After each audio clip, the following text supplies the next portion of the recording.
They say the most dangerous temptations don't come with warning signs. They don't wear red flags or scream danger. They show up with a friendly smile and a wrench in hand. I didn't see it coming. I wish I had. I wish I could say there was something off from the start. But there wasn't. He was just Caleb, my neighbor. The guy from 2 doors down. The one who always waved. The one who fixed things. The one who made small talk on slow afternoons.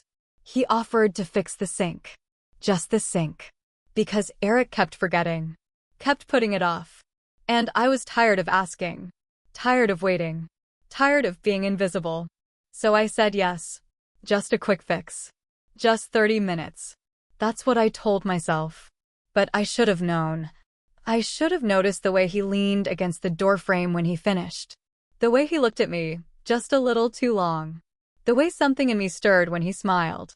It didn't feel like trouble at first. It felt like attention. Like warmth. Like something I hadn't felt in years. He came to fix the sink. But what he did to my life, no repairman could ever undo. I want to say I was stronger than that. That I saw the signs and walked away. But I didn't. I let him in. Not just into my house. Into something deeper. And before you judge me, before you decide what kind of woman I am, let me tell you what it feels like to be untouched. Unseen. Unheard. To lie next to someone every night and still feel like you're sleeping alone. To speak and get silence. To cry and be told you're overreacting. To want and be told not now. Caleb didn't just fix a leak. He noticed me. He asked me how I was. He listened.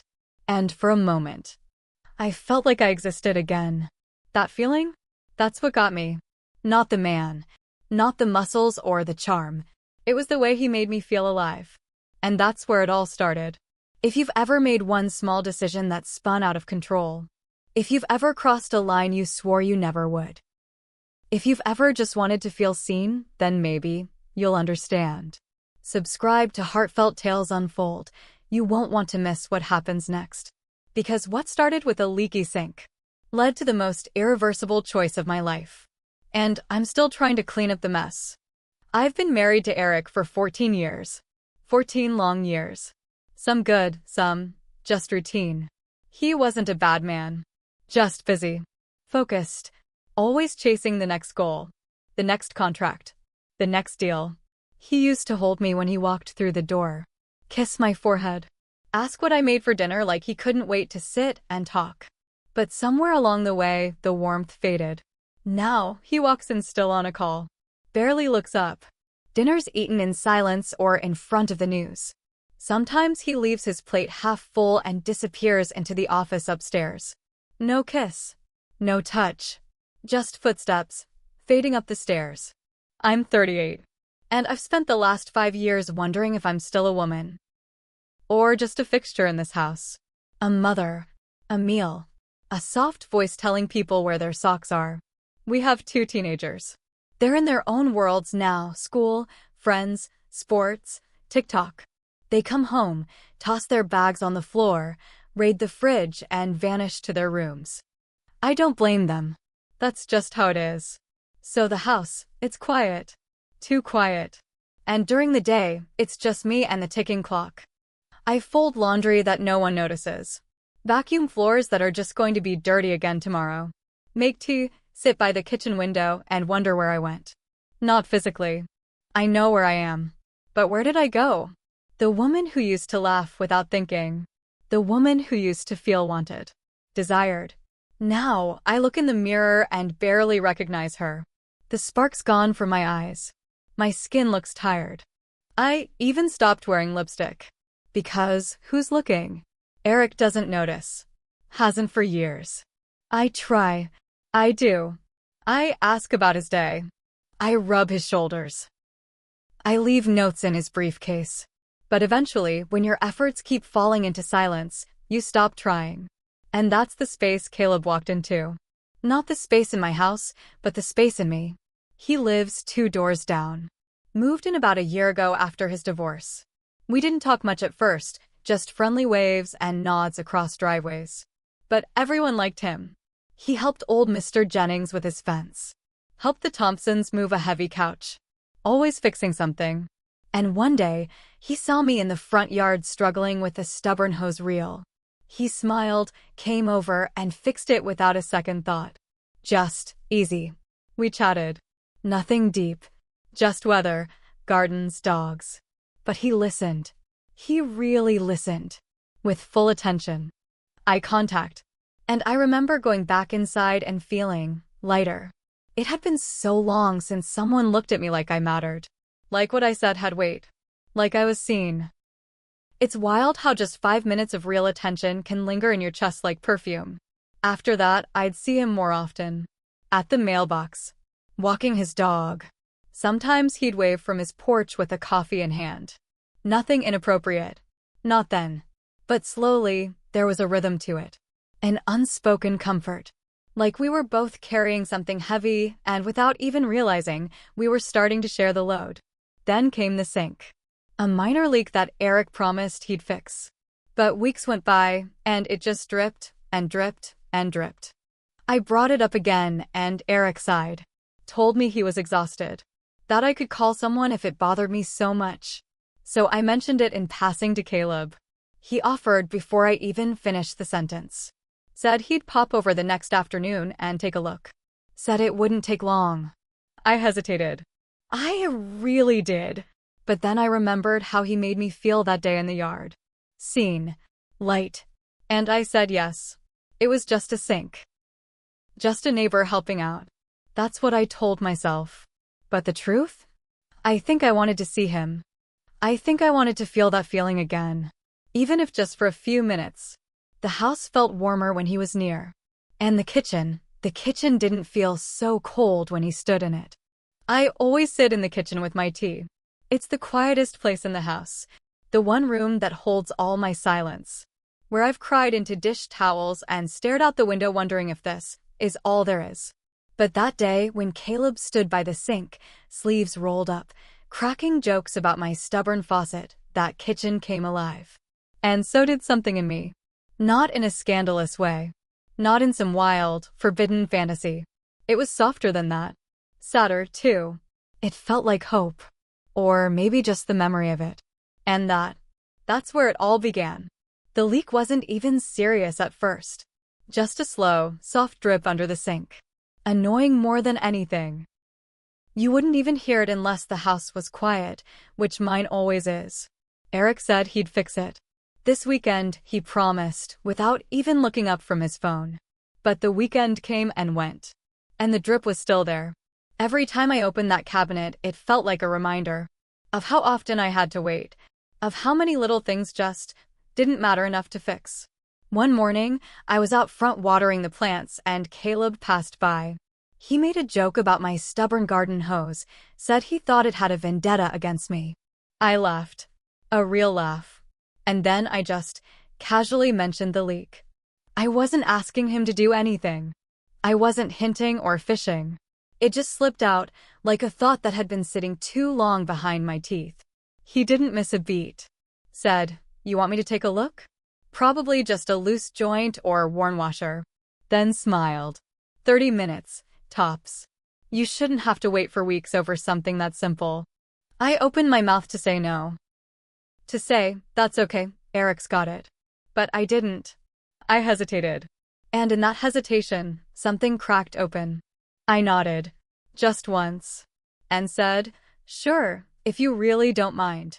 He said he'd be over the next afternoon after his lunch break. Said it like it was no big deal. And maybe it wasn't. But it felt like one.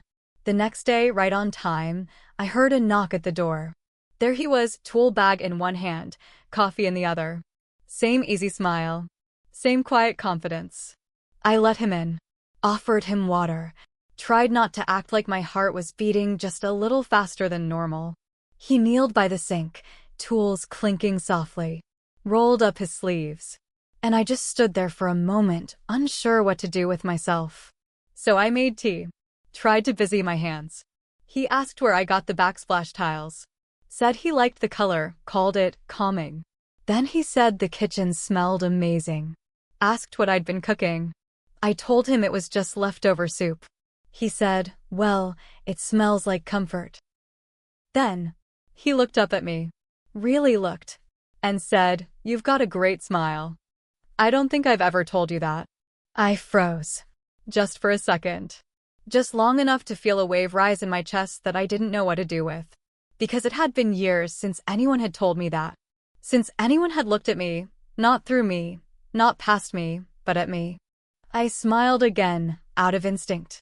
Then caught myself. Looked away. I told myself it was nothing. That he was just being friendly. That he was just a kind man, saying kind things, because that's who he was. But there was a shift. Right there. Right then. I felt it. And I think he did too. We talked while he worked. Not just the usual neighbor stuff. He asked about my hobbies. What I did with my time. Said it must be nice having quiet mornings to myself. I told him sometimes it was. But other times it was lonely. I don't even know why I said that. I never admit that out loud. But with him, it just came out. He nodded. Didn't say much. But his silence felt full, not empty. It felt like listening. At one point, he tapped the pipe gently and said, "Got it." Wiped his hands, stood up. "You're all set. No more midnight dripping keeping you up." And then he added softly, like it wasn't meant to land as heavy as it did, "Every woman deserves peace in her own kitchen." It hit me. Harder than it should have. Because he wasn't just talking about plumbing. And I wasn't just feeling grateful. When he packed up his things and walked to the door, he turned, smiled, and said, "You ever need help with anything else, just ask." Then he left. And I stood in that kitchen, with my tea growing cold, and a silence around me that felt louder than ever. Something had shifted, and I couldn't unfeel it, not even if I tried. After Caleb left, I stood in the kitchen for a long time. Longer than I needed to. The sink was quiet now. No more dripping. But inside me, something had started making noise. It wasn't loud. It was just this buzzing. A kind of low hum beneath my ribs. I felt lighter somehow. Brighter. Like someone had opened a window in a room I didn't know was stuffy. I caught myself smiling. Just a little. Then I frowned. Because it wasn't the sink I was thinking about. It was him. His voice. His smile. The way he said I had a great one too. I kept hearing it. Over and over. Not just the words, but the way he said them. Like he meant them. Like he saw something in me that even I had forgotten was there. And that scared me. Because I liked it. More than I wanted to admit. Was it wrong, just to enjoy being seen? I didn't touch him. I didn't flirt. I didn't even do anything. But it still felt like I'd crossed something. Something invisible. It was like I'd opened a door in me. One I didn't even realize had been closed. And now that there was air coming through, I couldn't pretend I didn't feel it. I tried to shake it off. Went upstairs. Started folding laundry. But even in the silence, my mind kept drifting. To his voice. His hands. The way he looked at me like I was a person. Not a chore. Not a habit. A woman. That night, I couldn't sleep. I tossed. Turned. Every creak in the house felt louder than usual. Eric lay beside me, facing the other way. Breathing soft. Deep. Peaceful. Distant. I stared at the ceiling and wondered how we got here. How two people could lie so close and feel so far. The next morning, I pulled out an old photo album. I don't even know why. I hadn't looked through it in years. There we were, me and Eric. On a beach, laughing. Covered in sand. He had his arms around me, and I was looking at him like he was the only thing that existed. Back then, he was. There was another photo, our anniversary dinner. The dress I wore. The way he looked at me from across the table. Eyes full of spark. Of hunger. Of love. And somewhere between those pages, I felt something sink inside me. Because that version of us was gone. And I didn't know when we'd lost it. Or if we could ever get it back.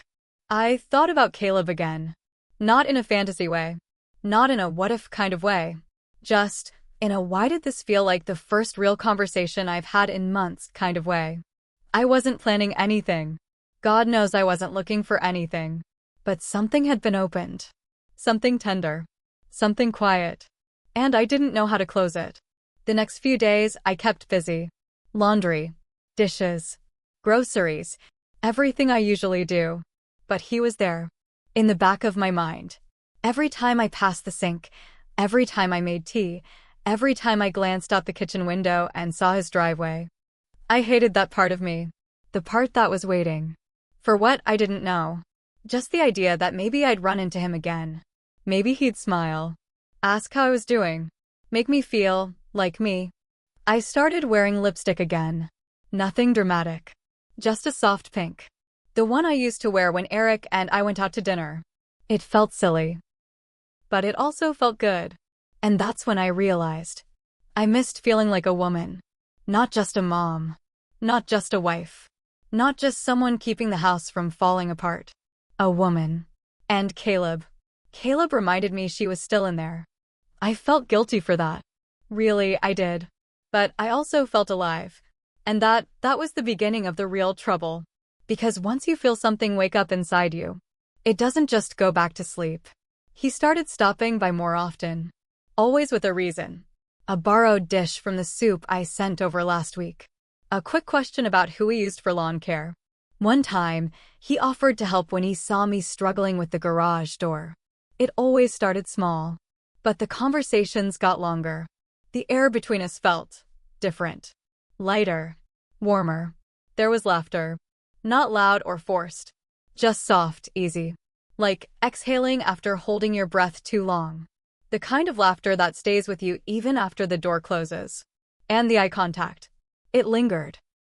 Just a second too long. Not in a way that screamed anything, but in a way that whispered everything. He'd look at me like I was interesting. Not just present. Not just polite. But interesting. One afternoon, it started to rain out of nowhere.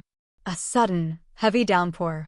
I was standing by the porch, trying to pull in the patio cushions when he came jogging over, already soaked, laughing. He said, "Mind if I waited out here for a bit?" And I said yes. Of course I said yes. We stood there on the porch, rain pouring around us. I made tea. He stepped inside, left his shoes by the door without being asked. Sat at the kitchen table like he'd done it 100 times. Like it was normal. I handed him a cup. And I remember, my hand was trembling just enough to make the spoon inside clink. I hoped he didn't notice. But I think he did. We sat in silence at first. Not awkward, just full. Then he started talking. Told me about his divorce. About how it wasn't sudden. Not really. How it started with little things. A tone. A missed text. A night on the couch. Until one day, they both just stopped trying.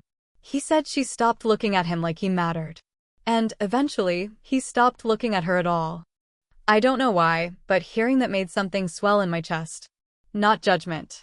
Not pity. Recognition. I told him about Eric. Not the bad things. Just the silence. The growing distance. The way I could be dressed up, standing right in front of him, and still feel invisible. He didn't interrupt. Didn't offer advice. Just listened. Really listened. And that was the most dangerous part. Because it had been so long since someone just let me be honest without turning away. I don't even remember what started it. Maybe I was passing the sugar. Maybe it was the way he leaned in slightly. But suddenly, our hands touched. Not by accident. Not on purpose either. Just in that space between. And we froze. Both of us. Like the air had gone still, even with the storm outside. His eyes searched mine. Mine searched his. And something passed between us. Something silent. Heavy. I pulled my hand back. Slowly. And I smiled. Not out of happiness. Out of panic. Out of nerves. Out of the desperate need to pretend nothing happened. He smiled too. But his eyes didn't match it. We sat there a little longer. But it wasn't the same. The line had been touched, if not crossed. When the rain let up, he stood and thanked me for the tea. Said he'd see me around. And he left. The door closed softly behind him. And I stood there, still holding my mug, still feeling the warmth in my palm. But it wasn't the tea. It was something else. Something deeper. That night, I didn't sleep. Not because of what happened. but because of what almost did. Because once you felt something like that, something real, something charged, something alive, it doesn't leave you. And part of me didn't want it to. He started stopping by more often. Always with a reason. A borrowed dish from the soup I sent over last week. A quick question about who he used for lawn care. One time, he offered to help when he saw me struggling with the garage door. It always started small, but the conversations got longer. The air between us felt different. Lighter. Warmer. There was laughter. Not loud or forced. Just soft, easy. Like exhaling after holding your breath too long. The kind of laughter that stays with you even after the door closes. And the eye contact. It lingered. Just a second too long. Not in a way that screamed anything, but in a way that whispered everything. He'd look at me like I was interesting. Not just present. Not just polite. But interesting. One afternoon, it started to rain out of nowhere. A sudden, heavy downpour. I was standing by the porch, trying to pull in the patio cushions when he came jogging over, already soaked, laughing. He said, "Mind if I waited out here for a bit?" And I said yes. Of course I said yes. We stood there on the porch, rain pouring around us. I made tea. He stepped inside, left his shoes by the door without being asked.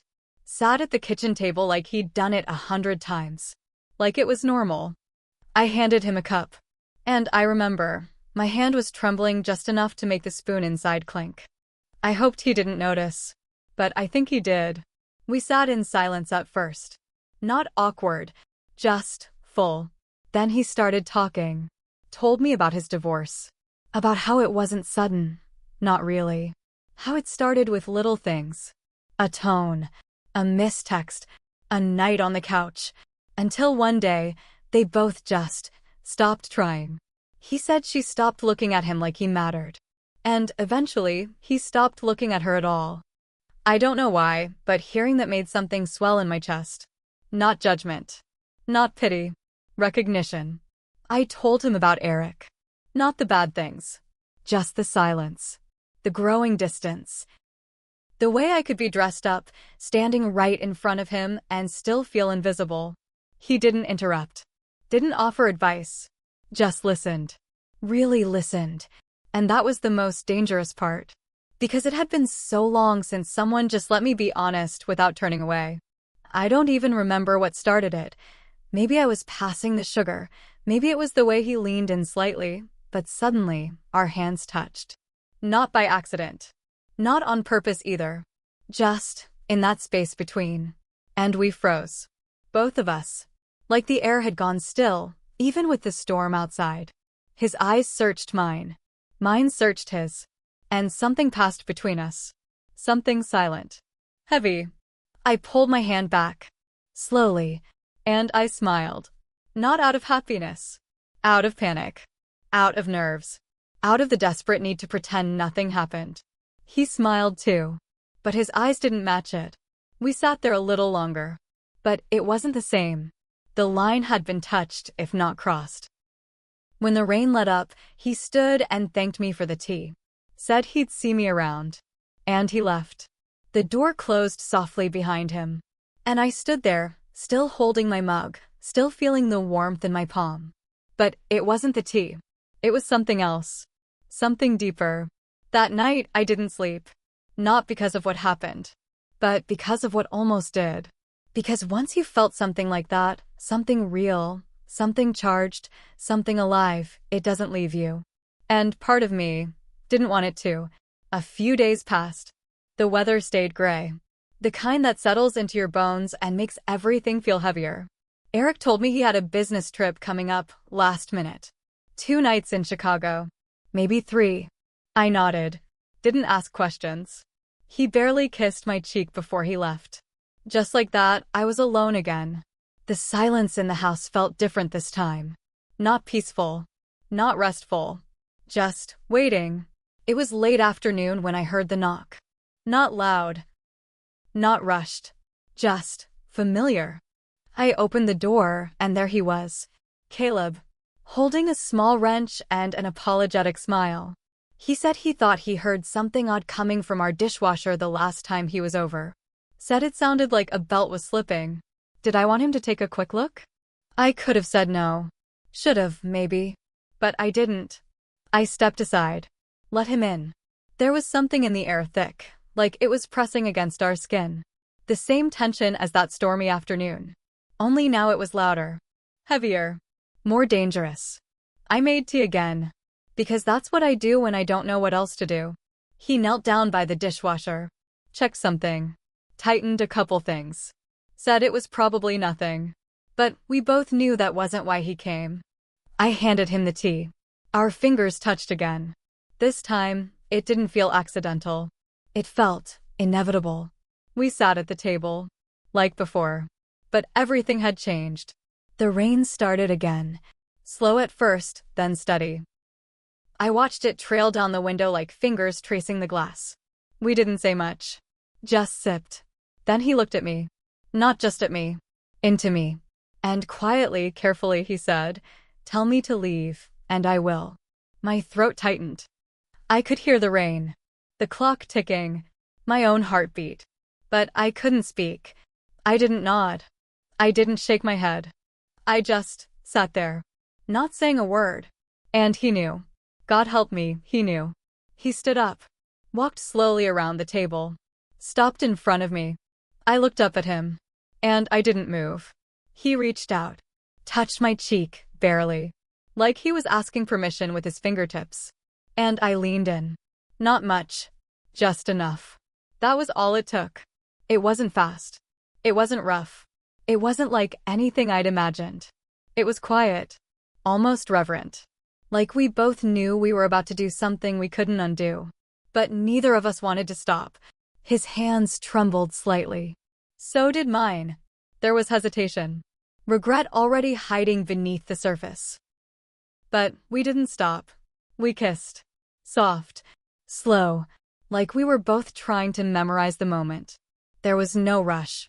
No hunger, even. Just connection. After so long in the cold, we both needed warmth. Even if it wasn't ours to have. Time didn't exist for those few minutes. Only breath. Only touch. Only the deep ache of being human. When it was over, he stepped back. Looked at me with something like sadness. Or maybe relief. I don't know. I couldn't read his face through the fog of what we'd just done. He didn't say a word. Just left. Closed the door behind him. And with it, something in me. I stood there for a while.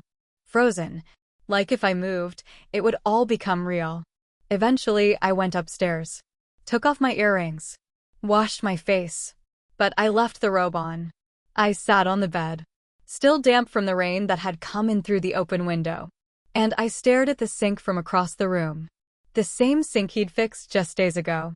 The same place where it started. And now, the place where everything had changed. I didn't cry. I didn't scream. I just sat there. Alone. Wrapped in a robe that still smelled like his cologne. And that night, I didn't sleep. Not because I was afraid of what I'd done. But because I couldn't stop thinking about the part of me that said yes. When I never thought I would. After that night, Caleb stopped coming around. No more casual waves. No more borrowed dishes or neighborly favors. No knocks at the door. No laughter from the porch. It was like he disappeared. Not from the world. Just from mine. And I didn't chase him. I couldn't. Because if I did, I knew I'd fall further. So I avoided the kitchen window. The one where I used to glance out, hoping to see him walk by. Now, I couldn't even look at it without feeling something twist in my chest.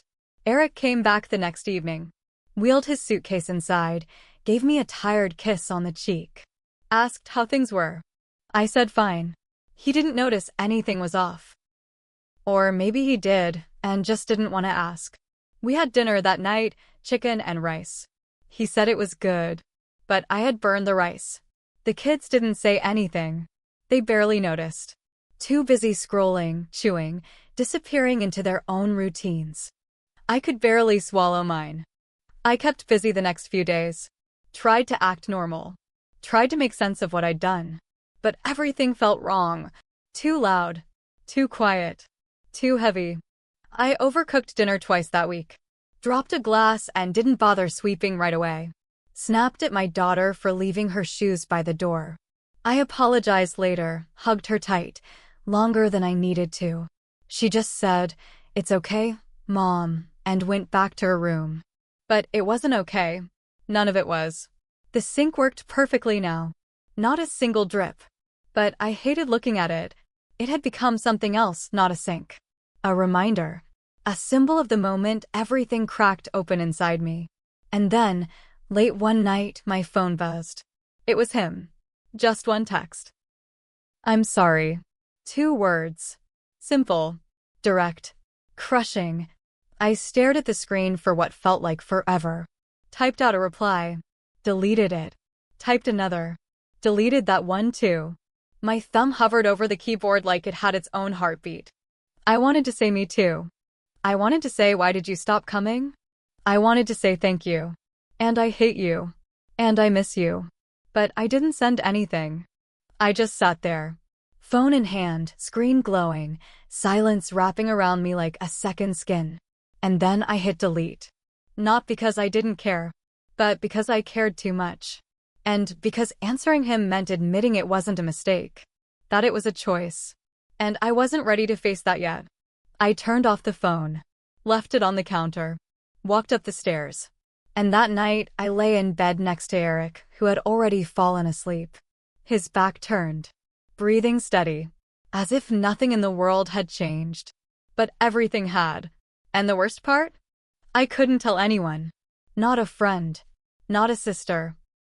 Not a stranger. It was mine to carry. Mine to live with. Every single day. Some nights, when the house is quiet and everyone's asleep, I sit at the kitchen table and just think. Not about what we did. Not the kiss. Not the touch. Not the robe still folded in the laundry basket. But about why. Why I let it happen. Why it felt so easy in that moment. Why I wanted it so badly, even though I knew how wrong it was. Was I just another lonely housewife? Another cliché? Or was I a woman who just needed to feel alive? That question haunts me. Because maybe it's both. Maybe being lonely and being alive are 2 sides of the same ache. And when someone finally looks at you like you matter, like you're not just someone's wife, or mother, or background noise, it does something to you. Something I can't fully explain. Only feel. And I feel it all the time now. I'll be doing the dishes or folding towels, and my mind drifts back to that moment in the rain. His hand brushing mine. His voice, low and careful, asking me if I wanted him to leave. He would have, if I said yes. He would have walked out, and maybe none of this would have happened. But I didn't say yes. And now, I carry that silence everywhere I go. Sometimes I wonder if Eric suspects anything. If he notices the way I avoid his touch now. The way I stare at my food more than I eat it. The way I don't ask him about his trips anymore, because I don't really care about the answers. But he doesn't ask either. Maybe he's grateful for the quiet.